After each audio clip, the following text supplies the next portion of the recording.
This video is going to be helpful for you if you're a projector who struggles in any way with your friendships. And you'll know that's you if, one, you have a human design chart that says you're a projector, and two, you look at your existing friendships, you look at the way that your friends treat you, and what you realize is you don't feel deeply seen and heard and loved and valued like you are the most precious person on the planet. If your friendships are anything less than that, then this video is going to be helpful for you. And if you are another human design type who has a projector loved one, specifically if you have projector babies, if you have projector children and you're another human design type with a kiddo who is struggling to make friends, then this video is going to be useful for you. And please watch it, our precious projector children.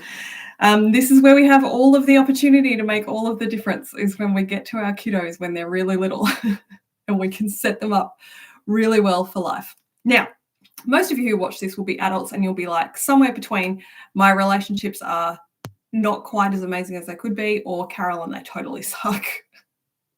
So let's dive into this question. So the question that was asked below one of the videos, so they'd said, great video, thank you. The video, I'll put it up here after I process this live, but it was, you can search for it now. Do projectors need to wait to speak? Okay, was the question where they had the video they had watched, where they had asked a question. Carolyn, slow down a little bit. You're a little bit excited. Okay. So the question reads, I have a lot of lifelong good friends who never ask me what's up. And when I do share from that open invitation you speak of, and actually on my piece of paper where I have notes of what we need to cover, I need to clarify what I mean by open invitation. So let's make sure I cover that. Okay, so back to the question. When I do share from that open invitation you speak of, they respond with a sentence. So what this means is they respond with a single sentence. Yeah, maybe they respond with a sentence, or maybe they don't respond at all. It's one way all day with them, this person says. Should I start thinking of these people as my work instead of my friends? And actually, that's another thing we need to cover. Work people versus friends. Okay, we're going to see how much we can cover in this live, because I realize as I pull apart this question, there's an entire masterclass here. And I know I've done an article and I've done a video on this in several years ago in a lot of depth. However, I have evolved so much as a person that this information is much more nuanced and clear and deep and profound than anything I created previously. So if you had found that video of mine previously, there is going to be stuff I'll talk about now that I didn't understand then. And this stuff is really not talked about in human design circles very much. But I do have a hard stop in about 20 minutes, so we'll see how much I can cover. Firstly, let's talk about a definition of what a friend is. Since the advent of Facebook, the word friend has been expanded to be almost meaningless. So if you are a projector, or just, another person listening along thinking about your projector loved one, but I'm going to address the projector. If you're a projector, I want you to know that a real friend is a person who does not pay you money, who you are not having sex with, who is not a family member. Okay, I probably retract that one. I have family members who treat me like friends, but they're not my partner. So I'm going to give you some examples. But then they're not somebody who pays you money, because that's a client or a customer. They're not somebody you have sex with, because even though my partner sometimes calls me his best friend, he's still my partner. It's a different kind of relationship. Often our family will not be friends, but I can think of a cousin who adores me and recognizes me. So I would put her in the friend bucket, even though most of my extended family do not see or recognize me and treat me more like this person talks about, of like, it's all one way with them, right? And they're not somebody who is just happy to have your company. They're not somebody where the conversation is always one way. So I'm going to give you some examples to highlight this. But just to like hover over this point, a friend is somebody who sees and recognizes and values you deeply, where the relationship feels really balanced and good and nurturing, and you feel loved, and there's no other complicated factors, right? They're not paying you money. They're not somebody you have sex with, right? It's a platonic relationship. Yeah. Now, you could have friends at work. So you could also have a professional relationship. But if you work in a company that has, let's say there's a small team of people and there's a dozen people, maybe only one of those people is somebody who really sees and recognizes you. So apart from the fact that you have a professional relationship with them, you might call them your friend because you might hang out after work and get a drink and like rant about life. And feel really good after you've had that rant session. And that's something to really come back to is, does this relationship feel good? This friendship, does it feel good? Does it make me feel good? So I'll give you some examples from my own life because I feel like this is one of the best ways to demonstrate this. And if you're on live and you want to ask further questions about this, you're welcome. I'll get to them in this live if I can, if there's time. Otherwise, I can slate them for a future video if it's a different topic than I've covered before. Or a different sort of layer of nuance, because there's so much nuance in human design when we really experiment and we really dig into it and we like sort of go, textbook, that was nice, course, that's nice, how does this play in the real world? So I can think of, I live in a sort of little community here, like a bit of a bubble where I have lots of neighbours quite close, and it's really lovely. Now, some of those neighbours, I would call, they might call me their friend, and it doesn't matter what other people call us. It matters what we perceive of the relationship, whether we would tell them that or not. So I can think of a couple of people who are my neighbours who are happy to have my company, are happy to give me a hug when they see me. But the nature of the relationship is such that they do a lot of talking about their stuff, but they don't see, value, and recognize the depth and genius and power of me. But they're really happy to hang out, right? So that is not a relationship where I would call that person a friend. Now, I have another couple of neighbours, one in particular that comes to mind, where I absolutely call this woman my friend.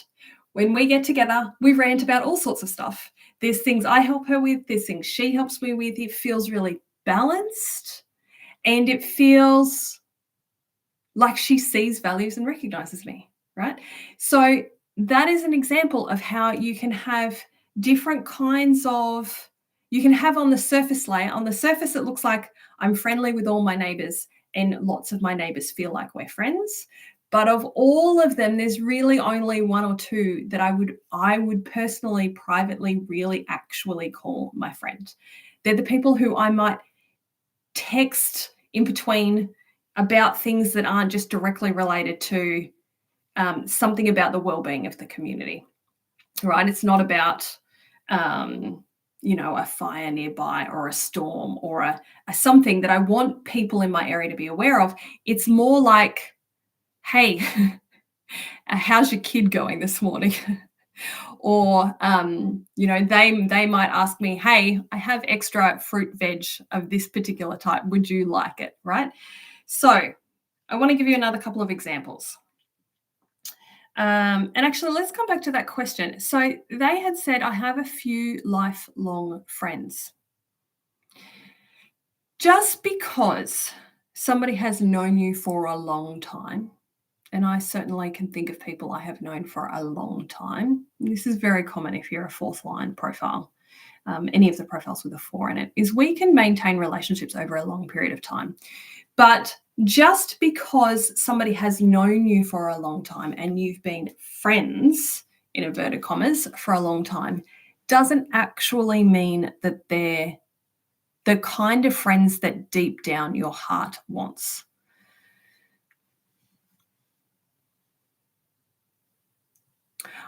Here's an example. Recently, I did a trip to Europe, and I got to see the woman that I call my best friend from high school. She's a generator. She's known me a very long time. And even though we speak very infrequently, like we can go more than a year, we might remember to send each other a happy birthday message or something.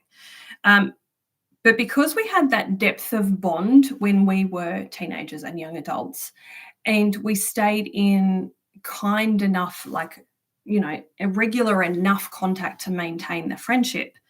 And because she loves me and values me and recognizes me and wants to know what's up with me, I hadn't seen her in person for 5 years, and she invited me and her partner to come and stay in her home with her and her partner and her 4-year-old, and we spent multiple days hanging out in the same space.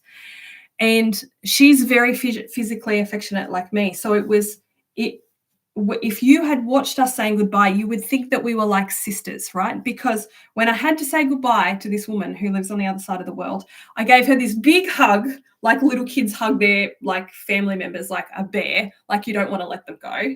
And in return, she planted kisses all over my face. Like she just wanted to like imbue with me with as much love as possible. That is what I would call a lifelong friend, where I actually want to apply the definition of friend to that relationship. Because in that case, she wants to know what's happening in my life. And even though we speak really infrequently, it didn't matter because the quality of relationship is there. Now, I could list off so many other people who I have known for decades, who maybe I have as connections on Facebook, or maybe their extended family, who would give it if they would be happy to have my company. They would be happy to tell me all about their world. They might ask me, how are you?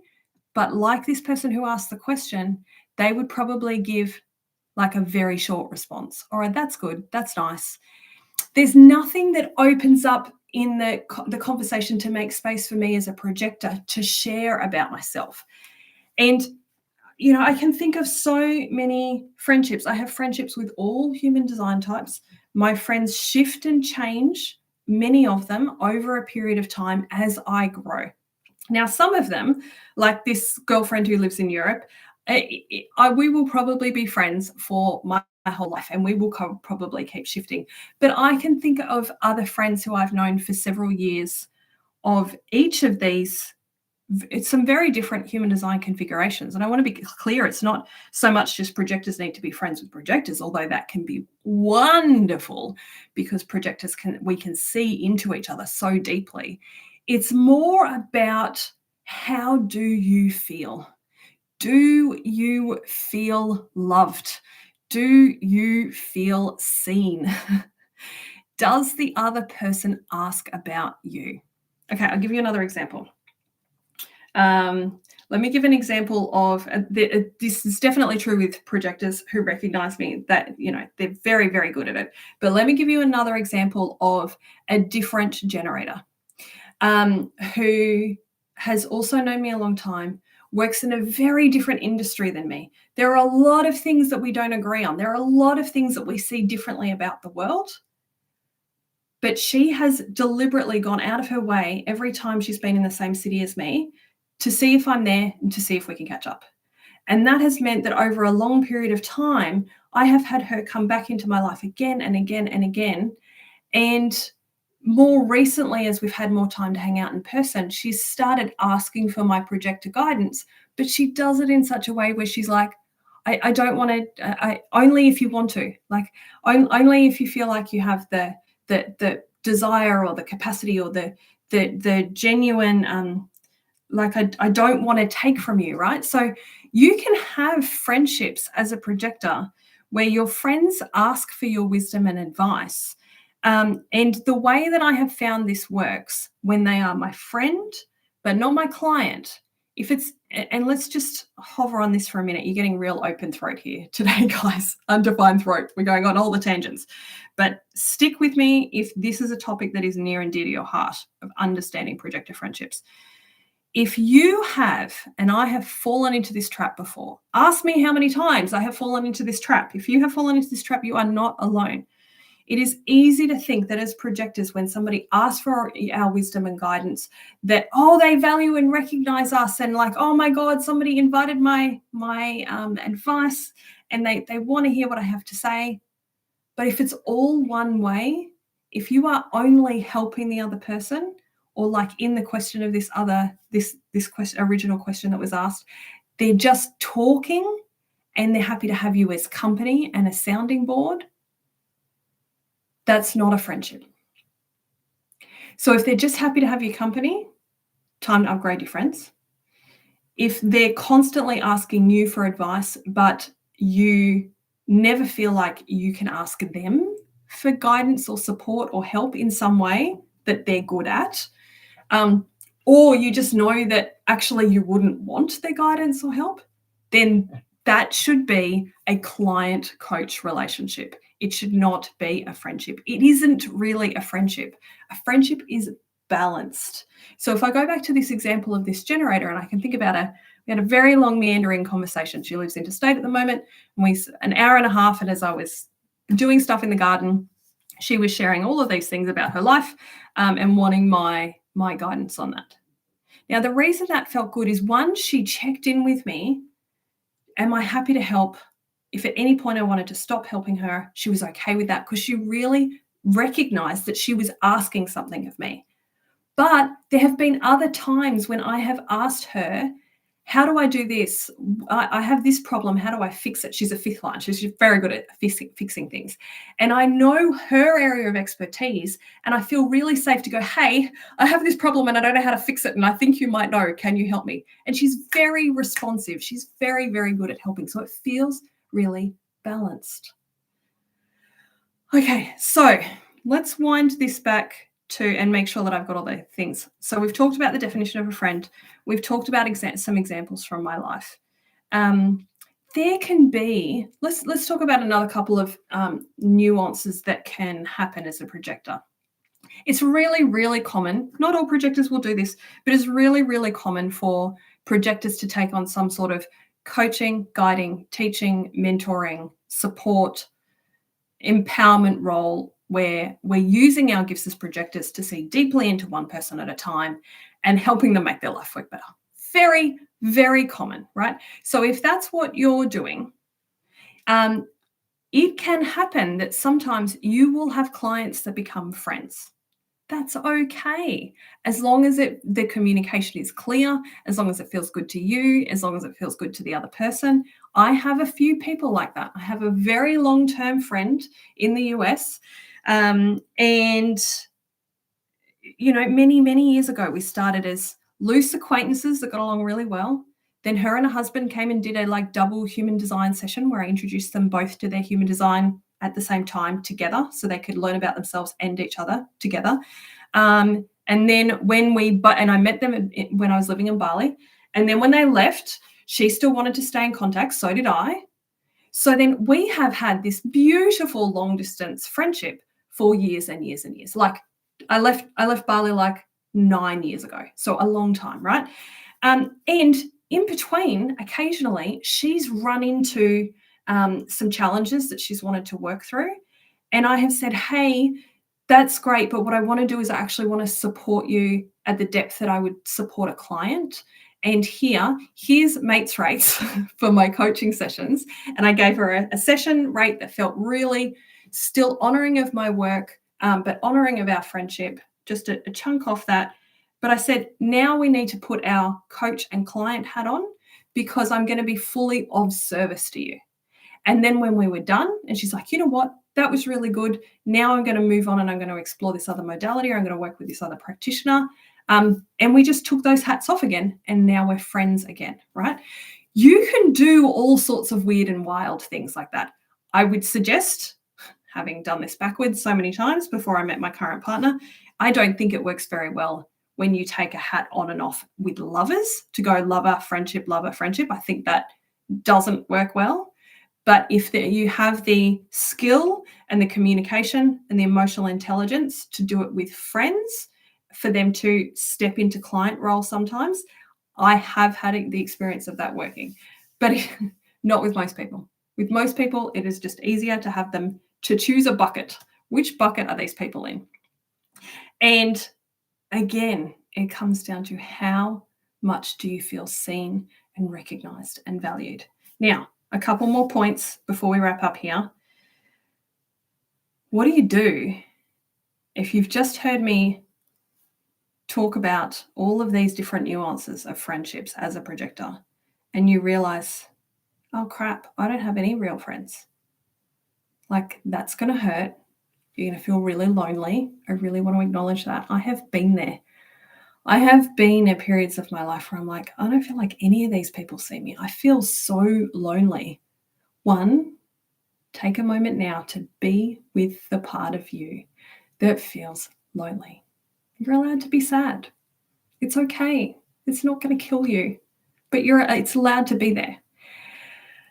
And being with that part of you is going to allow you to then create space, a little bit more wiggle room to be able to go, wow, what would I like?